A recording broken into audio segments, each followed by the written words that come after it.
joining me today for a little golf chat and beyond is Hope Barnett, social host with the LPGA Tour and fellow Adidas ambassador like myself.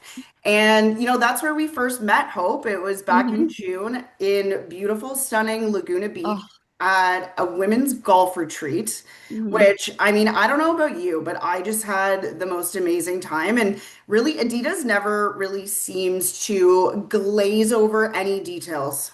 No, they never miss. They never miss in so many different ways.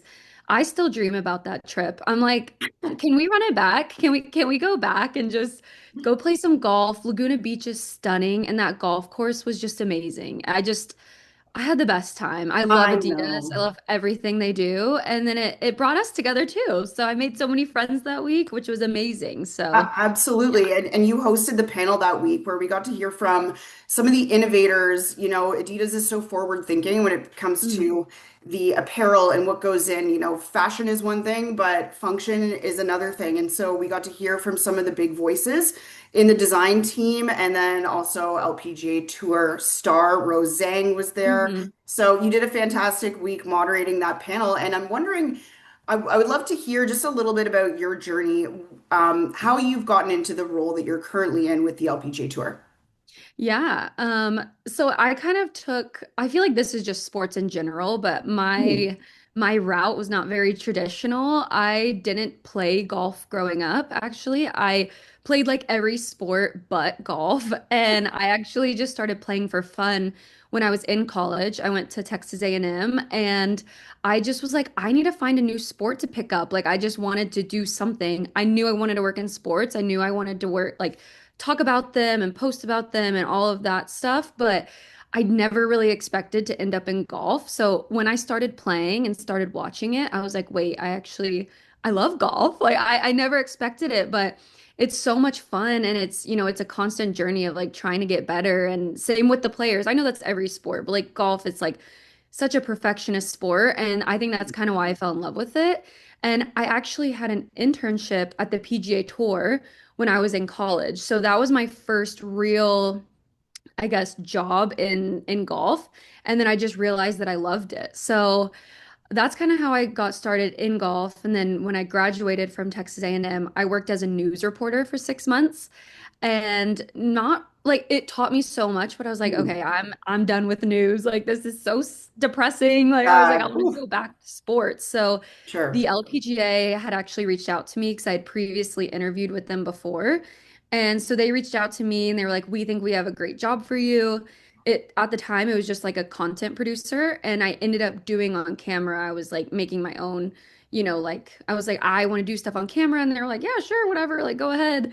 And then I ended up getting a job full time as a host at the LPGA. So that's what I've been doing for the last like 2.5 years or 2 years. I don't know, time flies. I don't know what year it is, but Time yeah. flies and there's always golf going on. I feel like there's very few weeks off. And Hmm. with that in mind, I'm wondering if you could just walk me through what a typical day looks like. I know in sports it's not like going down to the bank and kind of clocking in and out 9 to 5, but if you could walk us through a somewhat typical day. Yeah, so I guess it kind of depends because I travel about 15 weeks out of the year. So I'll travel to LPGA tournaments and then I'll be on site for the whole week. So I'll just say like a typical day at a tournament. I'm obviously not at a tournament right now because we don't have a tournament this week. It's an off week, so I'm home, which is Rare really nice. bird. Yes, it's very relaxing and nice, but for a typical day when I'm on site, like a pre-tournament day, we usually have a lot of content planned. So I'll wake up in the morning, usually get to the course around like 8 a.m. And usually I'll have a walk and talk. I'll have, I'll have to shoot something for my preview show, or maybe I'm doing like a 5 things to know. So I do content for like mainly our social and digital channels. So it's a lot of like pre-filming and editing. So I edit all of my own stuff as well. So Okay. yeah, so we try to shoot everything kind of in the morning. And then in the afternoon, I try to go to the media center and just like crank everything out, get things scheduled. So we have a podcast. So we might have a podcast guest that day. And then I try to edit that for that week and a lot of quick turnarounds. Mm. But it's really cool to be able to see things kind of come to fruition from when I was ideating to it actually getting it posted. So That's kind of like a day in the life, but it's Okay. hard to say just because on the road it's a Sure. little different, you know. Sure. And I think that's part of what makes this industry so amazing is that it's not predictable and it's not repetitive. You're kind of Hmm. doing things on the fly. At least I find that in the golf world too. And storylines Totally. can change quickly too. And then it's like, okay, where are we going with this or that Yeah. topic? And I'm wondering on a personal level, let's say, Hope, you have 24 hours of free time, a Hmm. full day off. How are Mm. you spending that time in a perfect scenario? Yeah. I mean, ideal, I would actually want to go play some golf. I'm a psychopath. I know, but I'm the same way, no judgment. I know. I'm like, well, I see the best in the world play golf. I'm like, oh, I want to get better. Like I always have this, like itch. Like I'm like, I want to get better. So if I do have time and I have like someone to play with, I'll try and go play some golf. I also love to work out. That's like probably one of my biggest like passions is like exercising and like staying active. So whether that's going on like a little hike or going to the gym, I love doing that. And then I live in San Antonio, Texas, and my whole family lives here. So being able to hang out with my family is also ideal because I'm obviously on the road quite a bit. And then yeah, just like friends and family and my boyfriend, he's Scottish, so we kind of are everywhere and nowhere at the same time. So if I get to hang out with him, that is a win as well. But he travels a lot for work as well. So Busy, kind of busy. depends, but yeah, golf, working Yeah. out, relaxing, maybe laying by the pool, something like that. Jam time. I'm sure you, being from Texas, and I'm sure you're an Aggies fan. Yes, I Yes. am. I am Okay. indeed. Yeah. So if it's college football season, then yeah, my family loves college football. So I would love to also go to a couple A&M games this year, but Hmm. just so busy like half the time on weekends. I'm like, "Ugh, I don't know if I want to like leave town again." So Yeah, it's hard, I'm sure, to sort of allocate your time if you feel like you have a small window. It's like sometimes there's pressure on like, how am I going to make it perfect?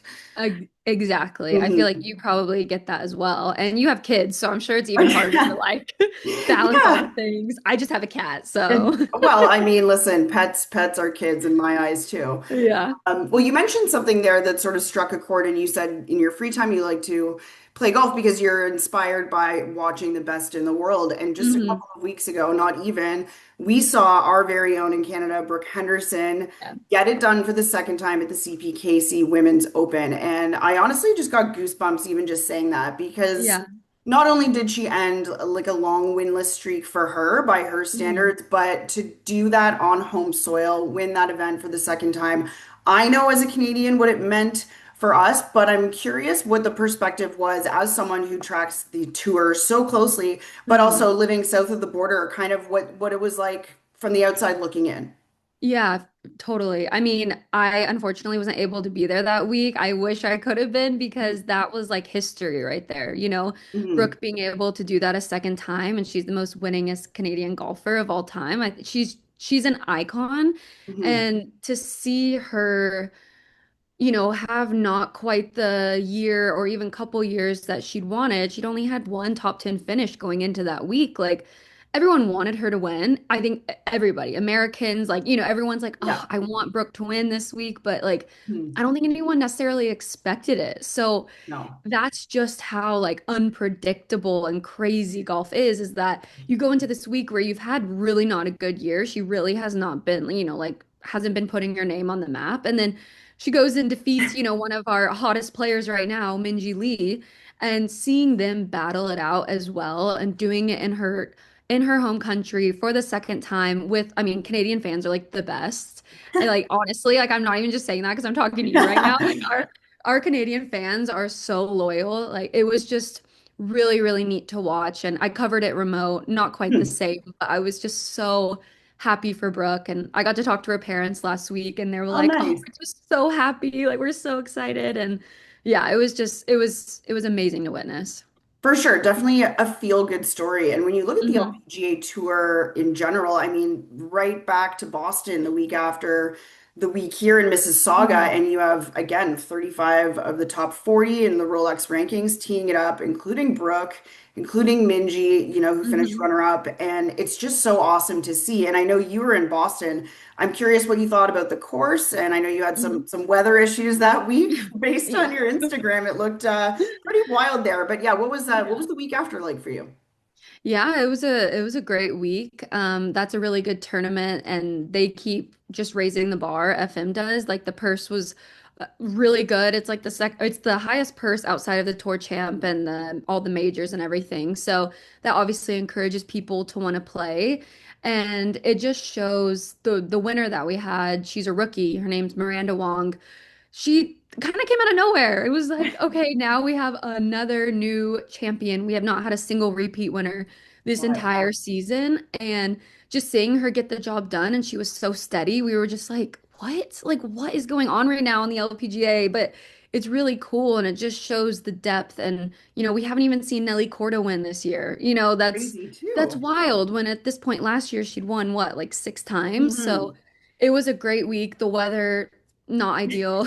We did have a Yeah, day just get like called off basically, but we caught up the next day, which was great. And we had two final days that were beautiful weather, and then Brooke had another good finish, a T15 finish. So yeah, it's like, maybe exactly. that's what she needed to just kind of get through the season. And now she knows she's in CME, so there's not as much pressure. So For sure. yeah, it was a good week, crazy week, and another week where we didn't have a repeat winner. So I know wild. it's so wild what we're seeing, with that streak. I mean, I think it just speaks to the parity of the women's game, and it's so exciting to tune in, not knowing the outcome. And I mean, like Gino, world number one, she did everything in her power to chase down Miranda. But to your point, Mhm. for the rookie to kind of remain strong and hold her off, I mean, says a lot about just the strength of the tour, I think. Yeah, And absolutely. and when we talk about strength and drama and entertainment, I have to ask you because there is a big event coming up in just a Mm, few weeks. yeah. It can be a soap opera. I'm talking about the Ryder Cup. And we know this one's already been talked about for months, even years coming in, let's be Hmm. honest,